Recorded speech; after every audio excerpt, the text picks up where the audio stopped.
Hello everyone, मैं हूं CA Saurabh Singh Baghel and welcome back to my YouTube channel. दोस्तों, business studies chapter number 2 class 11th में part 6 में आप सभी का वेलकम है। इससे पहले हमने सोल प्रोप्राइटरशिप देखा फॉर्म्स ऑफ बिजनेस में, फिर उसके बाद हमने हिंदू अनडिवाइडेड फैमिली को डिस्कस किया, उसके बाद हमने डिस्कस किया पार्टनरशिप, उसके बाद कोऑपरेटिव सोसाइटी एंड उसके बाद हमने ज्वाइंट स्टॉक कंपनी के बारे में डिस्कस किया। अगर आपने इससे पहले के वीडियो नहीं देखे हैं तो आई बटन पे क्लिक करिएगा, वहां पर आपको सारे वीडियोस मिल जाएंगे। आज हम डिस्कस करेंगे फॉर्मेशन ऑफ द कंपनी। ठीक है, कंपनी किस तरीके से बनती है और उसके डॉक्यूमेंट्स क्या क्या लगते हैं। ठीक है, तो फॉर्मेशन ऑफ कंपनी का मतलब क्या होता है। देखो, आप जानते हैं कि in case of company registration क्या होता है। Registration is compulsory. ठीक है ना। कंपनी बनती ही कब है? रजिस्ट्रेशन के बाद। इनकॉर्पोरेशन ही कंपनी का कब होता है? रजिस्ट्रेशन के बाद। ठीक है, तो स्टेप्स इन्वॉल्व कौन कौन से होते हैं? पहला है promotion, incorporation, capital subscription and commencement of business. ठीक है, अब देखो प्राइवेट कंपनी के केस में प्रमोशन और इनकॉर्पोरेशन से काम चल जाता है, क्योंकि प्राइवेट कंपनी हम जानते हैं कि इसमें पब्लिक इन्वॉल्व नहीं होती है, इसमें प्राइवेट अफेयर होता है। एंड पब्लिक कंपनी को सारे प्रोसीजर्स फॉलो करने पड़ते हैं कि उसमें, क्योंकि इसमें जनरल पब्लिक इन्वॉल्व होती है। प्राइवेट कंपनी और पब्लिक कंपनी का डिफरेंस हम पहले से डिस्कस कर चुके हैं, तो आपने वीडियो नहीं देखा है तो आप जाके देख लीजिएगा। ठीक। प्रमोशन, प्रमोशन का क्या मतलब है? Promotion means conceiving a business opportunity and taking initiative to form a company. देखो प्रमोटर, देखो सबसे पहले कंपनी बनने के लिए क्या, कंपनी बनाने का आइडिया आपके दिमाग में आना चाहिए। ठीक है, आइडिया आना चाहिए तो कंपनी बनाएंगे। तो जिसके दिमाग में ये आइडिया आता है कंपनी बनाने का, उसको कहते हैं प्रमोटर, और उसकी एक्टिविटी को क्या कहा जाता है? प्रमोशन। ठीक है, जिसके दिमाग में कंपनी बनाने का आइडिया आता है, भाई बिजनेस कुछ करना होगा तो ही कंपनी बनाएगा।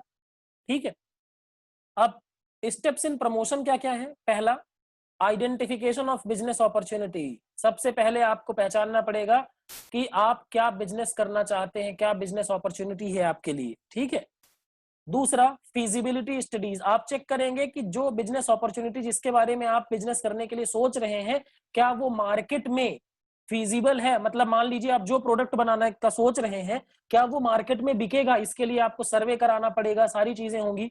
ठीक है, क्या हम, हमारी कॉस्ट कैसी रहेगी, उससे हमें प्रॉफिट कितना होगा, ये सारी चीजें सोचना पड़ेगा। उसके बाद आपको क्या करना पड़ेगा? Name approval. आप कंपनी का नाम क्या रखेंगे ये आपको डिसाइड करना पड़ेगा, और उसके लिए आपको रजिस्ट्रार के पास एक एप्लीकेशन देना पड़ेगा। ठीक है, पहले से अगर मान लीजिए कोई कंपनी रजिस्टर्ड है तो आपको उस नाम से नहीं मिलेगा कंपनी की। जैसे अगर मान लीजिए रिलायंस पहले से कंपनी है, तो आप रिलायंस नाम से कंपनी दोबारा नहीं बना सकते, तो आपको नेम अप्रूव कराना पड़ेगा। 5 रेफर मतलब 3 से 5 लेकर, मतलब 3 से 5 नाम मांगे जाते हैं, फिर उनमें से जो नाम अवेलेबल होता है वो आपको दे दिया जाता है। ठीक है, फिर fixing the signatories to the memorandum of association. Basically क्या होता है? डायरेक्टर्स। जैसे मैंने बताया था कि पब्लिक कंपनी में कितने डायरेक्टर होते हैं, मिनिमम 3 होने चाहिए, और प्राइवेट में 2। तो डायरेक्टर्स वगैरह कौन बनेंगे, ये सारी चीजें तय करना। उसके बाद अपॉइंटमेंट ऑफ पर्सोनल, यानी मर्चेंट बैंकर। मर्चेंट बैंकर कौन होते हैं? जो कंपनी के शेयर को बिकवाने की जिम्मेदारी लेते हैं। ठीक है ना, ऑडिटर्स, इन सबको अपॉइंट करना। And preparation of necessary document, जैसे memorandum of association, article of association. ये क्या होता है अभी हम डिस्कस करेंगे। मतलब जो भी नेसेसरी डॉक्यूमेंट है वो सब इकट्ठे करना, ये काम किसका होता है? प्रमोटर का। ठीक है, दूसरा स्टेप क्या है? प्रमोशन हो गया। अब इनकॉर्पोरेशन क्या है? इनकॉर्पोरेशन, ये यहाँ पर गलती से 1956 आ गया, इसको आप 2013 कर लें। ठीक है, इनकॉर्पोरेशन मतलब होता है registration of company as body corporate. ठीक है ना, कंपनी का रजिस्ट्रेशन कराना under companies act 2013। Body corporate का मतलब है कि इंडियन कंपनी और फॉरेन कंपनी दोनों आती हैं इसमें। And receiving a certificate of incorporation, जब कंपनी रजिस्ट्रेशन हो जाता है तो उसको मिलता है सर्टिफिकेट ऑफ इनकॉर्पोरेशन। जैसे बर्थ होता है ना, तो मिलता है जन्म प्रमाण पत्र। ठीक है ना, बर्थ सर्टिफिकेट। तो ऐसे जब कंपनी इनकॉर्पोरेट हो जाती है तो कंपनी के केस में क्या मिलता है? Certificate of incorporation. ठीक है, अब इनकॉर्पोरेशन का स्टेप क्या है? पहला, एप्लीकेशन फॉर इनकॉर्पोरेशन। जाहिर सी बात है आपको क्या करना पड़ेगा? रजिस्ट्रार, जिसको कहते हैं आरओसी, रजिस्ट्रार ऑफ कंपनी, इसको आपको अप्लाई करना पड़ेगा कि सर हम अपनी कंपनी बनाना चाहते हैं। साथ में आपको डॉक्यूमेंट्स देने पड़ेंगे। कौन कौन से डॉक्यूमेंट देने पड़ेंगे? मेमोरेंडम ऑफ एसोसिएशन अभी हम डिस्कस करेंगे, जिसको शॉर्ट में MOA कहते हैं। आर्टिकल्स ऑफ एसोसिएशन AOA कहते हैं। Statement of authorised capital, authorised capital मतलब आप अपनी कंपनी की कैपिटल कितना रखना चाहते हैं, कितनी कैपिटल से आप अपनी कंपनी को रजिस्टर्ड कराना चाहते हैं। कंसेंट ऑफ प्रपोज्ड डायरेक्टर्स, ऐसे लोग जो कंपनी के डायरेक्टर बनना चाहते हैं, उनकी कंसेंट, उनकी सहमति कि हाँ वो तैयार है। Agreement with proposed managing director, managing director के साथ आपका एग्रीमेंट एंड स्टैट्यूटरी डिक्लेरेशन कि जो भी स्टेटमेंट दिया गया है सारी चीजें सही हैं, सब कुछ है, ठीक है। तो ये सब करने के बाद आपको क्या करना पड़ेगा? डॉक्यूमेंट देना पड़ेगा। उसके बाद फीस पे करनी पड़ेगी। फीस डिपेंड करती है कि आपका ऑथोराइज कैपिटल कितना है। ऑथोराइज कैपिटल मतलब ऐसी कैपिटल जिसके साथ कंपनी का रजिस्ट्रेशन होना है। हर स्टेट में ROC होते हैं, हर स्टेट के ROC अलग, मतलब हर स्टेट में स्टैंप ड्यूटी अलग होती है, स्टैंप ड्यूटी लगती है। तो हर स्टेट में कंपनी बनाने की फीस जो होती है सरकार की, वो अलग अलग है, ठीक है। उसके बाद रजिस्ट्रेशन, देखो रजिस्ट्रार क्या करेगा? सारे डॉक्यूमेंट देखेगा, और अगर वो सेटिस्फाई हो जाता है तो क्या करेगा? आपके नाम को क्या कर देगा? रजिस्टर कर लेगा अपने रजिस्टर में। और उसके बाद आपको क्या दे देगा? Certificate of incorporation. ये है ना बर्थ सर्टिफिकेट, जैसे इंसान का बनता है बर्थ सर्टिफिकेट, ऐसे कंपनी का भी होता है। कंपनी के बर्थ सर्टिफिकेट को कहा जाता है सर्टिफिकेट ऑफ इनकॉर्पोरेशन, ठीक है। आगे चलते हैं। तीसरा है कैपिटल सब्सक्रिप्शन। देखो कैपिटल सब्सक्रिप्शन का मतलब क्या होता है कि आप कैपिटल इशू करेंगे। जैसे कंपनी क्या करती है? शेयर कैपिटल इशू करती है। शेयर कैपिटल क्या होता है हमने पहले डिस्कस किया है, कैपिटल का एक स्मॉल पार्ट। तो ये कंपनी इशू करेगी, तो पब्लिक क्या करेगी? इसको खरीदेगी। उसको क्या बोलते हैं? सब्सक्रिप्शन करना, मतलब पब्लिक इसको सब्सक्राइब करेगी। कंपनी शेयर भी इशू कर सकती है, और डिवेंचर, डिवेंचर लोन का पार्ट होता है, ठीक है। तो अगर आपको कैपिटल सब्सक्रिप्शन करना है तो आपको क्या कराना पड़ेगा? प्रोस्पेक्टस इशू करना पड़ेगा। प्रोस्पेक्टस समझ लीजिए कि एक, समझ लीजिए ऑफर डॉक्यूमेंट है। ये क्या है? Offer document. आप ऑफर देते हैं कि आओ हमारा शेयर खरीदो, ठीक है। और उसके लिए क्या करना पड़ेगा? देखो सेबी से अप्रूवल लेनी पड़ेगी। अगर आप पब्लिक कंपनी है, पब्लिक से पैसा ले रहे हैं, पब्लिक से पैसा सिर्फ पब्लिक कंपनी ही ले सकती है, प्राइवेट कंपनी की तो बात ही नहीं आएगी। तो आपको पहले सेबी यानी securities exchange board of India, जो कि शेयर मार्केट की देखभाल करता है, उससे आपको पहले अप्रूवल लेनी पड़ेगी। फिर उसके पास अपना ऑफर डॉक्यूमेंट देना पड़ेगा, जिसमें आप सारी इंफॉर्मेशन देंगे कि आपकी कंपनी कितने शेयर, कितने रुपए का, कौन कौन डायरेक्टर है, ये सारी चीजें। फिर appointment of bankers, broker and under writers, क्या करना पड़ेगा? आपको अपने शेयर के लिए ब्रोकर्स वगैरह अपॉइंट करने पड़ेंगे, ठीक है। ब्रोकर्स क्या करते हैं? आपके मार्केट में आपके शेयर को बिकवाने में मदद करते हैं, ठीक है। उसके बाद मिनिमम सब्सक्रिप्शन। देखो अगर मान लो 1,00,000 रुपए का मेरा शेयर है टोटल, तो कम से कम 90,000 रुपए के शेयर मेरे बिक जाने चाहिए। अदरवाइज मेरा इशू जो है, जिसको बोलते हैं IPO, इनिशियल पब्लिक ऑफर, ये कैंसिल कर दिया जाएगा। तो मतलब 90%, मतलब जितने मेरे शेयर है, मान लो 1,00,000 शेयर है, तो मेरे कितने शेयर बिक जाने चाहिए? 90,000। क्यों? सरकार ये कहती है कि अगर 90% लोग तुम्हारे शेयर नहीं खरीद रहे हैं, मतलब सर तुम पर सर लोगों को भरोसा नहीं है, और जिस कंपनी पर लोगों को भरोसा नहीं है उस कंपनी को हम बनने नहीं देंगे। और अगर 90% से कम हुआ तो 30 दिन के अंदर सबका पैसा क्या करना पड़ेगा? लौटाना पड़ेगा, जिन लोगों ने पैसे दिए हैं। उसके बाद application to stock exchange. Public company क्या होती है? स्टॉक एक्सचेंज में अपने शेयर को बेचती है, जहां पर शेयर्स की ट्रेडिंग, परचेजिंग, मतलब परचेजिंग एंड सेल होती है। तो उसके बाद क्या करना आना पड़ेगा? कंपनी अपने शेयर की डिटेल किसको भेज देगी? स्टॉक एक्सचेंज को। जैसे आपने नाम सुना होगा Bombay stock exchange, national stock exchange, यहाँ पर शेयर खरीदे और बेचे जाते हैं, ठीक है। उसके बाद अलॉटमेंट ऑफ शेयर। उसके बाद जो लोग शेयर के लिए अप्लाई करेंगे, एप्लीकेशन देंगे, तो उनको शेयर क्या कर दिया जाएगा? अलॉट कर दिया जाएगा, ठीक है। अब है कमेंसमेंट ऑफ बिजनेस, ठीक है ना। कमेंसमेंट ऑफ बिजनेस का मतलब होता है एक और सर्टिफिकेट मिलता है, सर्टिफिकेट ऑफ इनकॉर्पोरेशन। तो मतलब हुआ कि जन्म लिया, ठीक है ना। कमेंसमेंट ऑफ बिजनेस का सर्टिफिकेट ये है कि अब आप अपना काम करना शुरू कर सकते हैं। जैसे हो गया ना कि बच्चे ने जन्म लिया, लेकिन 6 साल बाद उसको एक और सर्टिफिकेट मिला कि बेटा तुम अब स्कूल जा सकते हो, तो वो हो गया कमेंसमेंट ऑफ बिजनेस, वो अपनी एक्टिविटीज स्टार्ट कर सकता है, ठीक है। तो पब्लिक कंपनी को चाहिए होता है certificate of commencement of business, और इसके बाद वो अपना बिजनेस का क्या कर लेंगे? स्टार्ट कर लेंगे, ठीक है।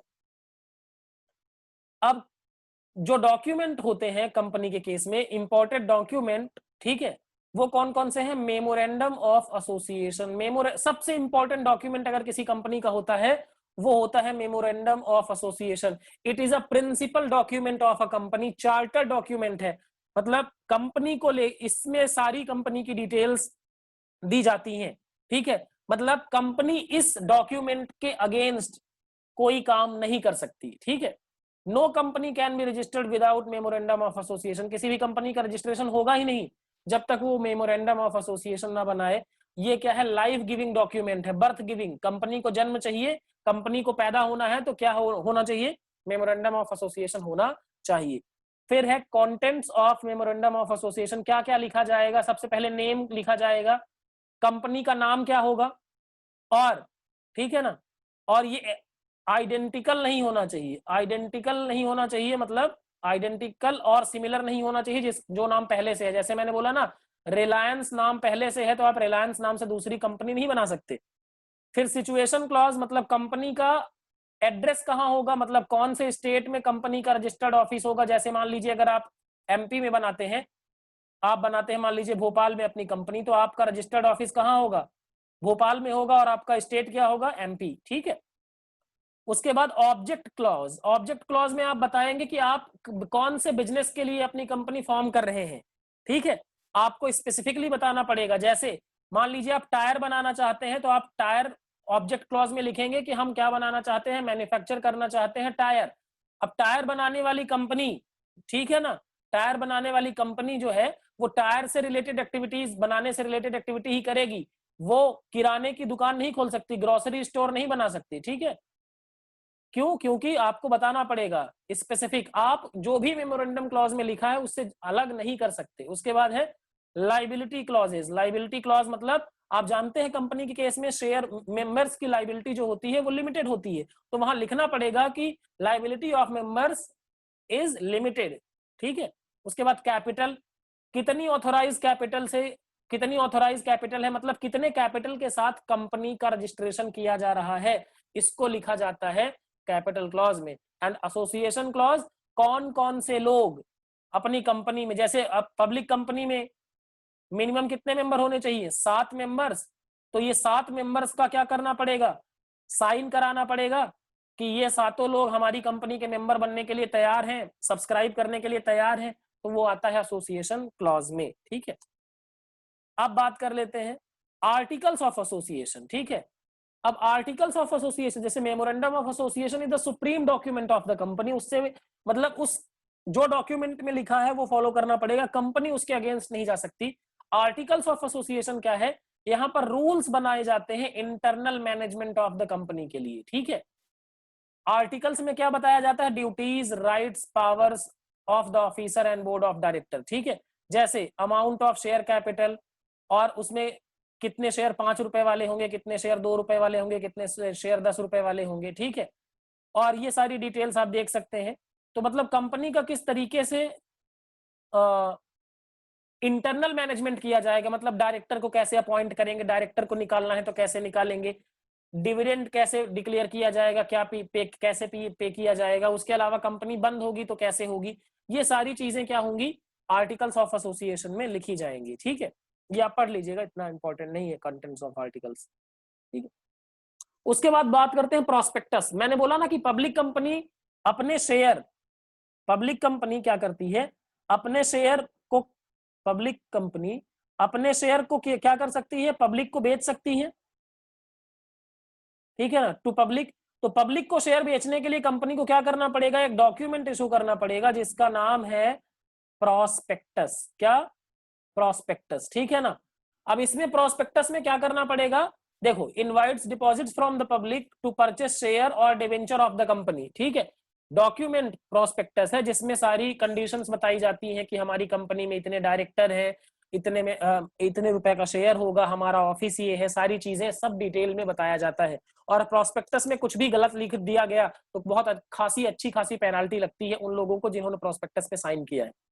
अब statement in lieu of prospectus, ठीक है। अब मान लो पब्लिक कंपनी है, पब्लिक कंपनी है लेकिन वो जनता से पैसा नहीं लेना चाहती, ठीक है।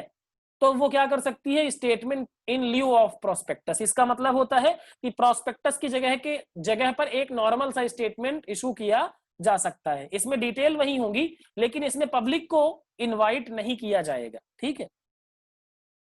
अब ये सारी चीजें हो गई। अब मान लीजिए ये 5 फॉर्म्स हमने पढ़े, कौन कौन से?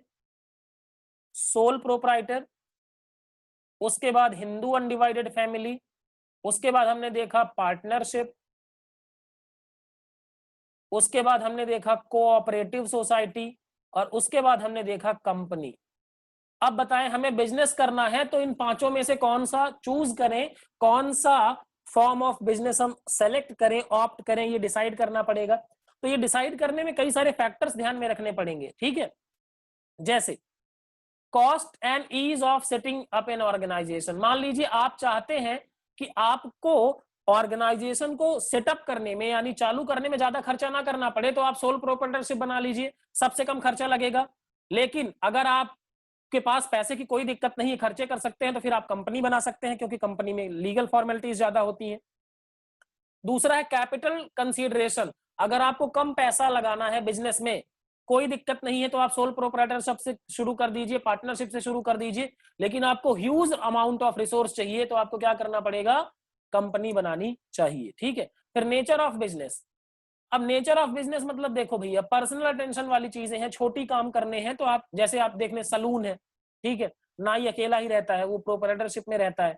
ब्यूटी पार्लर है, एक दो लोग ही चलाते हैं। लेकिन अगर आपको लार्ज स्केल पे मैन्युफैक्चरिंग करना है, जैसे रिलायंस जैसा कोई काम करना है, तो आपको क्या करना चाहिए, कंपनी बना लेनी चाहिए। डिग्री ऑफ कंट्रोल देखो, अगर चाहते हैं कि बिजनेस का पूरा कंट्रोल आपके पास ही रहे, बिजनेस का पूरा कंट्रोल आपके पास रहे, तो आप क्या बनाएंगे, सोल प्रोप्राइटरशिप, क्योंकि इसमें सोल ओनर होता है, अकेला मालिक, वो जो मर्जी आए करे, उस पर कोई किसी का कंट्रोल नहीं है। लेकिन अगर आप कंपनी और पार्टनरशिप बनाएंगे तो क्या होगा, इसमें और भी लोग इन्वॉल्व हो जाते हैं, जैसे पार्टनर्स कई सारे रहेंगे तो उनका भी कंट्रोल रहेगा। और कंपनी में तो जितने मेंबर होते हैं सब क्या होते हैं, कंपनी के सभी कंपनी के ओनर्स होते हैं, तो वहां पर कंट्रोल खत्म हो जाएगा आपका।